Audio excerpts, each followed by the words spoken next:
لیکن بہت خوبصورت. پھر تو یہ پریاں ہی ہو سکتی ہیں. میں ابھی کھڑی یہی سوچ ہی رہی تھی کہ ایک وہیں کھڑی رہی اور دوسری دو وہاں سے چلی گئیں، اور جو وہیں کھڑی ہوئی تھی وہ ان سے بولی جلدی واپس آؤ، لے آؤ اسے. یہ بالکل ایک انسان کی طرح آواز تھی، ایک ایسی لڑکی کی آواز جو انتہائی سریلی آواز ہو، جو کانوں میں رس گھولتی ہے. اتنی مٹھاس والی آواز تھی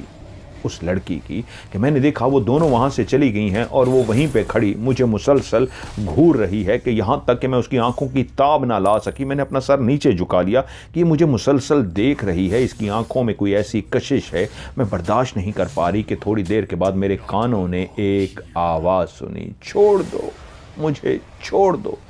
پلیز، مجھے چھوڑ دو. وہ دونوں لڑکیاں جو انتہائی ماڈرن لباس کے اندر انتہائی خوبصورت تھی، انہوں نے ایک لڑکی کو پکڑ رکھا تھا. بالکل عام سے نقوش والی وہ لڑکی تھی، اس کے چہرے کے خد و خال بالکل ایک عام سی لڑکی کی طرح تھے، اور اس کے جسم پہ جو لباس تھا وہ بالکل ایک عام سی لڑکی کی طرح تھا. ان دونوں لڑکیوں نے لیفٹ اور رائٹ دونوں سائڈ سے اس کو بازو سے تھاما ہوا تھا. وہ اس انداز میں چل رہی تھی جیسے چلنا نہ چاہ رہی ہو، اپنے بازو کو چھڑانا چاہ رہی ہو کہ بازو کی گرفت ڈھیلی ہو تو وہ نیچے بیٹھ جائے یا لیٹ جائے، لیکن وہ اس کو گھسیٹ کے لا رہی تھی اس انداز میں کہ وہ کہیں کہیں اپنے پاؤں رکھتی اور اپنے پاؤں زمین پہ گھسیٹتی ہوئی آ رہی تھی، اور مسلسل یہی آواز آ رہی تھی، مجھے چھوڑ دو پلیز، مجھے چھوڑ دو. وہ دونوں لڑکیاں لے کے اسی جگہ پہ آ کے کھڑی ہو گئیں جہاں پہ وہ اتری تھیں، اور وہ تینوں اب میری طرف دیکھنا شروع ہو گئی اور مجھ سے مخاطب ہوئی. وہی سریلی سی آواز والی لڑکی جو وہیں پہ کھڑی ہوئی تھی مجھ سے بولی میرا نام لے کے، آمنہ یہ آ گئی ہے، آگے بڑھو اور اس پہ دم کرو، ہم اس کو لے آئے ہیں، آگے آ جاؤ. اس کی آواز میں ایسا تحکم تھا، ایسا حکم تھا جیسے وہ باس ہو اور میں اس کا حکم ماننے کے لیے مجبور ہوں. میں سر جھکائے چلتی ہوئی آگے بڑھ گئی، اور میں جیسے آگے جا کے کھڑی ہوئی تو لڑکی زور زور سے چیخنا چلانا شروع ہو گئی، خدا کا واسطہ ہے کچھ بھی مت پڑھنا، مجھے بہت تکلیف ہوگی، رک جاؤ، خدا کا نام لو، رک جاؤ، میں تم سے ہاتھ جوڑ کے گر گڑاتی ہوں، کچھ بھی پڑھ کے مجھ پہ دم مت کرنا، مجھے بہت تکلیف ہوگی. اور اسی وقت میں خود بخود پڑھنا شروع ہو گئی، اور جیسے ہی میں نے منہ سے آیت الکرسی پڑھنا شروع کی تو وہ سامنے کھڑی چلاتی لڑکی نے اپنے دونوں ہاتھ زبردستی ان لڑکیوں سے چھڑوا لیے. اس کے اندر اتنی طاقت آ گئی تھی کہ اس کے اپنے ہاتھ چھڑا لیے، اور اس کے ہاتھ فوراً میری طرف اس طرح آئے کہ میں ڈر گئی کہ یہ میری گردن دبانے لگی ہے. لیکن اس کے وہ دونوں ہاتھ اس انداز میں جڑے ہوئے تھے جیسے کوئی معافی مانگتا ہے، اور اس نے دونوں ہاتھ معافی والے انداز میں آگے کر کے میری تھوڑی کے نیچے رکھ دیے اس انداز میں کہ مت پڑھو میں مر جاؤں گی، مت پڑھو، مت پڑھو، رک جاؤ پلیز، خدا کا واسطہ ہے رک جاؤ، مت پڑھو میں مر جاؤں گی. وہ یہ کہے جا رہی تھی اور گڑ گڑا رہی تھی، اور اسی لمحے میری آنکھیں کھل گئیں، اور جیسے ہی میری آنکھیں کھل گئیں اسی وقت جو پہلا لمس، وہ پہلا جو مجھے آنکھیں کھولتے ہی جھٹکا لگا، وہ میری تھوڑی کے نیچے، چن کے نیچے وہی ہاتھ تھے جو ابھی آنکھیں کھولنے کے باوجود بھی مجھے ٹچ ہو رہے تھے، اور کھلی آنکھوں کے ساتھ ایک ہلکی ہلکی آواز میرے کان سن پا رہے تھے، مت پڑھو مجھے تکلیف ہو رہی ہے، چھوڑ دو، میں تمہارے آگے ہاتھ جوڑتی ہوں، میں تمہارے آگے ہاتھ جوڑتی ہوں، مت پڑھو. اور ابھی بھی میرے کان ان الفاظ کو سن رہے تھے، وہی جو ابھی چند لمحے پہلے خواب کی سی کیفیت میں نے دیکھے تھے، اور اسی لمحے وہ ہاتھوں کو محسوس کیا تھا جو میری تھوڑی کے نیچے، چین کے نیچے موجود تھے، اور ابھی آنکھیں کھلی تھیں، اور پھر بھی ہاتھ، میں ان کا لمس محسوس کر سکتی تھی کہ کلیئر ابھی بھی دو ہاتھ ہیں جنہوں نے میری تھوڑی کو ٹچ کر رکھا ہے. اور جیسے یہ محسوس ہوا میں ایک دم سے مجھے جھٹکا لگا کہ اب تو میں جاگ چکی ہوں، خواب سے باہر آ چکی ہوں، یہ کیا ہے. اسی لمحے میں ایک دم سے اٹھ کے بیٹھ گئی. کمرے کے اندر ایک مکمل سناٹا تھا، کمرے کے اندر بالکل خاموشی تھی، سب کمرے کے اندر سو رہے تھے. ایک میں تھی جس کی دل کی دھڑکن تیز تھی، اور وہ اٹھ کے بیٹھ گئی تھی اس لمس کو محسوس کرتے ہوئے جس نے کھلی آنکھوں سے اپنی چن کے نیچے، تھوڑی کے نیچے اس کو محسوس کیا تھا. کچھ دیر وہاں پہ لمبے لمبے سانس لیتی رہی اور مجھے لگا کہ نہیں، جو کچھ بھی دیکھا ہے وہ خواب سے نکل کے بھی حقیقت پر مبنی ہے۔ اس کا مطلب ہے وہ تینوں پریوں کی طرح کی جو خوبصورت لڑکیاں تھیں وہ یہیں کہیں موجود ہیں۔ میں نے ادھر ادھر دیکھا اور ایک دم سے میرے وجود کے اندر ایک جھرجھری سی آئی، باقاعدہ میرے گوز بم کھڑے ہو گئے، رونگٹے کھڑے ہو گئے۔ میں نے کہا نہیں، مجھے اٹھنا ہے، جلدی سے وضو کرنا ہے اور مصلی پہ کھڑے ہو جانا ہے۔ اور میں نے ایسے ہی کیا، جلدی سے میں اٹھی، اٹھ کر میں نے وضو کیا اور وضو کر کے سیدھی میں آ کے مصلی کے اوپر کھڑی ہو گئی اور میں نے اپنے ہاتھ کو بلند کیا، اللہ اکبر، اور نماز شروع کر دی۔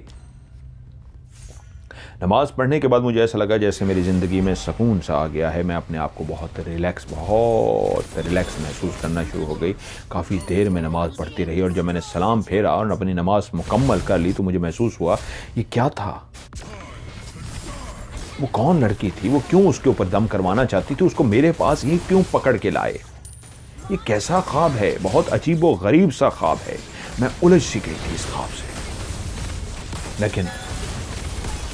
جہاں میں الجھی ہوئی تھی، جو خواب دیکھتی ان کی تعبیر یا خواب سے آنکھ کھلتی ویسا میرے سامنے ہو رہا ہوتا۔ آمنہ کہتی ہے وہیں پہ ایک میری بیٹی نماز کے لیے اٹھی، میں بھی اٹھ جاتی تھی، میری بیٹی بھی اٹھ جاتی تھی، اور بعض اوقات ایسا ہوتا کہ میری بیٹی نماز کے لیے پہلے اٹھ جاتی اور اس کے بعد جب وہ وضو وغیرہ کر لیتی مجھے جگا دیتی، ماں اٹھ جائیں۔ عادت میری ایسی تھی کہ میں ہی پہلے اٹھتی تھی، لیکن کبھی کبھی وہ بھی اٹھ جاتا۔ ایسی ہی ایک صبح میں لیٹی ہوئی تھی اور میری بیٹی اٹھ گئی۔ یہاں پہ میں ان کو بیٹی سے ہی مخاطب کرتا ہوں، نام انہوں نے کوئی نہیں لکھا۔ تو وہ جو کہتی ہیں جو باتھ روم ہے وہ اٹیچ ہے ہمارے کمرے کے ساتھ، جو نیچے والے پورشن میں ہے، تو وہ وضو کرنے کے لیے سیدھی واش روم کے اندر چلیں گے۔ اس نے جیسے ہی جا کے واش روم کا نل کھولا تو پتہ لگا کہ پانی نہیں آ رہا، کیونکہ ہمارے گھر کا سسٹم اس طرح کا تھا کہ ٹینکی اوپر چھت پہ لگی ہوئی تھی، جتنے بھی اوپر پورشن بنے ہوئے تھے وہ سب پانی اسی ٹینکی کا استعمال کرتے تھے۔ اور ہمارے گھر کا نقشہ کچھ اس طرح کا تھا، نیچے میرے والا پورشن تھا، اس سے اوپر سیڑھیاں چڑھ کے جب جاتے تھے تو وہ میرے دیور کا پورشن تھا جس سے میں دم کرواتی تھی، لیکن وہاں پہ ایک اس طرح کا بیسن لگا ہوا تھا، وہ جب بھی اس پانی کو استعمال کرتے تو اس کا پانی باقاعدہ نیچے گرتا ہوا کلیئر محسوس ہوتا تھا۔ چھینٹے نہیں پڑتے تھے، اس انداز میں وہ پائپ اور وہ لگایا گیا تھا، لیکن کلیئر پتہ لگتا تھا اسپیشلی رات کے ٹائم کے اوپر کوئی چیز پانی استعمال ہو رہا ہے اور پانی نیچے آ رہا ہے۔ میری بیٹی نے جب دیکھا پانی نہیں ہے تو اس نے کہا اوکے، میں پھر باہر جا کے کسی بالٹی میں کسی چیز میں اگر پانی وغیرہ ہوا صحن میں اس سے باٹل شٹل بھر کے میں اپنا پانی سے وضو کر لیتی ہوں۔ اور ایسے ہی کیا، وہ باہر گئی، انہوں نے جا کے بیٹی نے اپنا پانی وغیرہ کیا اور وضو جیسے ہی سٹارٹ کرنا شروع کیا تو ایک دم سے ان کو محسوس ہوا کہ اوپر والے پورشن سے کوئی پانی کا استعمال کر رہا ہے۔ ایک دم سے ان کے دماغ میں خیال آئی، کیونکہ اوپر والا جو پورشن تھا، دادا ابو بھی وہیں پہ تھے، دیور بھی وہیں پہ تھے، اوپر ہی رہتے تھے، تو انہوں نے کہا اس کا مطلب ہے کوئی اوپر بھی اٹھ چکا ہے اور وہ نماز کی تیاری کر رہا ہے، وضو کر رہا ہے، جس کی وجہ سے اوپر سے اس طرح کی آواز آ رہی ہے۔ تو وہ اپنے وضو کرنا اس نے سٹارٹ رکھا اور کلیئر وہ آواز آ رہی تھی، کیونکہ صبح کا ایسا ٹائم تھا کہ سب سو رہے تھے، خاموشی تھی ہر طرف، اس لیے آواز آ رہی تھی۔ لیکن ایک دم سے وضو کرتے کرتے وہ چونک سی گئی کہ یہ اوپر آواز کیسی آ رہی ہے، پانی کی آواز تھی، نارمل بات تھی، لیکن ایک دم سے چلتی ہوئی اس پائپ کے پاس گئی، پھر تسلی کرنے کے لیے میرا وہم ہے یا پانی چل رہا ہے، تو اس کا وہم نہیں تھا، پانی واقعی کوئی استعمال کر رہا تھا، اور وہ ایک دم سے گھبرا گئی، یہ کیسے ممکن ہے جب ٹینکی ہی خالی ہے، کیونکہ اگر نیچے پانی نہیں آ رہا تو اس کا مطلب ہی یہی ہے اوپر ٹینکی خالی ہو چکی ہے۔ ٹینکی خالی ہونے کی صورت میں ہی نیچے پانی نہیں آتا تھا، تو اوپر کون ہے جو اس بیسن میں پانی استعمال کر رہا ہے؟ پھر بھی اس نے اپنی تسلی کے لیے، ہو سکتا ہے کسی نے کچھ بھرا ہو یا کسی برتن میں جس طرح میں نے ابھی استعمال کر لیا ان کے پاس بھی ہو، اس نے جا کے تسلی کی تو وہاں پہ کوئی بھی نہیں تھا۔ اور جب اس نے اوپر سے تسلی کر لی اوپر کوئی بھی ایسا نہیں ہے جو پانی کا استعمال کر رہا ہو، اور جب وہ نیچے آئی تو نیچے آ کے اس نے دیکھا ابھی تک پانی استعمال ہو رہا ہے، لیکن اوپر تو پانی کوئی استعمال نہیں کر رہا تھا، ٹینکی خالی تھی۔ وہ ایک لمحے میں ہی سمجھ گئی معاملہ گڑبڑ ہے اور وہ جلدی سے اندر آ گئی۔ اس نے مجھے جگا دیا، بہت سہمی ہوئی تھی اور بولی ماں ایسے ہوا ہے۔ میں کہا کوئی بات نہیں، میں نے اس کو نارمل کیا، میں بھی اس طرح باہر وضو کیا اور ہم دونوں نے نماز پڑھی۔ یہ والا جو منظر میری بیٹی نے دیکھا تھا، کیونکہ یہ منظر میرے ساتھ بھی ایسا ہو چکا تھا، اور کیونکہ کلیئر میں بھی اسی انداز میں دے چکی تھی کہ پانی ٹینکی کے اوپر ختم ہو گیا، نیچے پانی نہیں آ رہا، اور جب میں باہر گئی تھی تو اسی طرح کوئی وضو کر رہا تھا،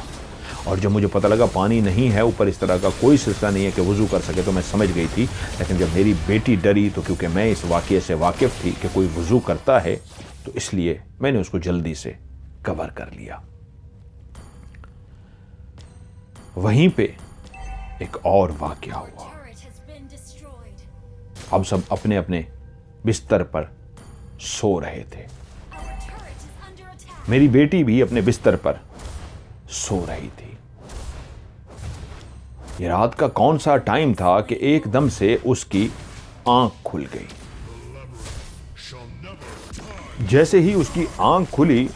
تو اپنے بستر پہ ایک دم سے گھبرائی کہ مجھے کیا ہوا ہے، میری کیوں آنکھ کھلی ہے، مجھے تو اس وقت سو جانا چاہیے، ابھی تو بہت دیر ہے اٹھنے میں، وضو کرنے میں، تو میں اتنی جلدی کیوں اٹھ گئی ہوں۔ تو وہیں پہ لیٹے لیٹے جب اس نے اپنی آنکھیں کھولی ہوئی تھیں تو کمرے کے اندر زیرو کا بلب ہمارا ہمیشہ جلتا ہوتا تھا۔ بستر پہ لیٹے ہوئے اس کو محسوس ہوا جیسے کوئی سرگوشی میں اس کا نام پکار رہا۔ نہیں، وہم تو نہیں ہے، یہ کلیئر آواز ہے جو میں سن پا رہی ہوں، کوئی میرا نام پکار رہا ہے۔ جیسے ہی اس کو احساس ہوا کہ نام پکارنے والا جو جس سمت سے یہ آواز آ رہی ہے یہ تو باتھ روم والی سائیڈ ہے، تو اس نے اپنی گردن کو گھما کے دیکھا باتھ روم والی سائیڈ پہ، تو سامنے اس کی آنکھوں نے کلیئر پہلی دفعہ ایک منظر دیکھا۔ باتھ روم کا دروازہ کھلا ہوا تھا اور باتھ روم کے دروازے کے اندر اس انداز میں ایک لڑکی کھڑی تھی جس کی عمر بالکل میری بیٹی کی عمر کے برابر تھی، قد و قامت بھی بیٹی کی ہی جسامت جتنا تھا، لیکن اس نے سفید کلر کے کپڑے پہنے ہوئے تھے جو اس زیرو کے بلب کے اندر بھی کلیئر اس انداز میں چمک رہے تھے جیسے وہ کپڑے نہ ہوں، ان کے اندر سے لائٹ نکل رہی ہو، سفید کلر کی لائٹ۔ لیکن اس لڑکی نے اپنے سارے بال کھولے ہوئے تھے، اس کے بال بہت ہی لمبے تھے، اتنے لمبے کہ اس نے اپنے سارے بال کھول کے اپنے منہ کے آگے ڈالے ہوئے تھے اور نیچے زمین تک اس کے بال جا رہے تھے۔ عموماً لڑکیوں کے اتنے بال لمبے نہیں ہوتے، کسی کے گھٹنے تک بھی چلے جائیں بہت بڑی بات ہوتی ہے،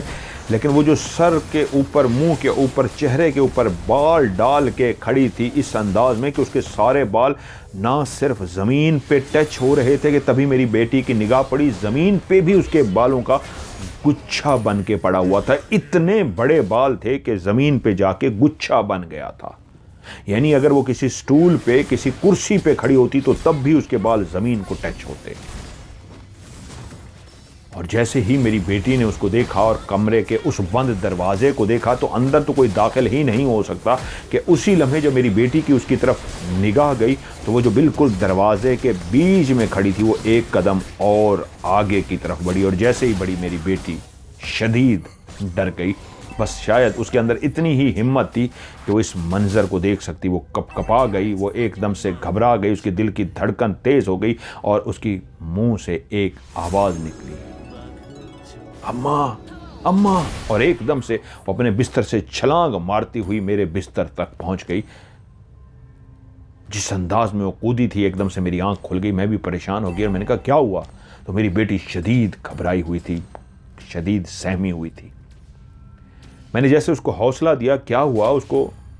نارمل کرنے کی کوشش کر رہی تھی تو وہ بار بار اپنی گردن کو گھما کے باتھ روم کے دروازے کی طرف دیکھتی تھی، تو میں نے بھی اپنی گردن کو گھما کے باتھ روم کے دروازے کی طرف دیکھا تو وہاں پہ تو کچھ بھی نہیں تھا۔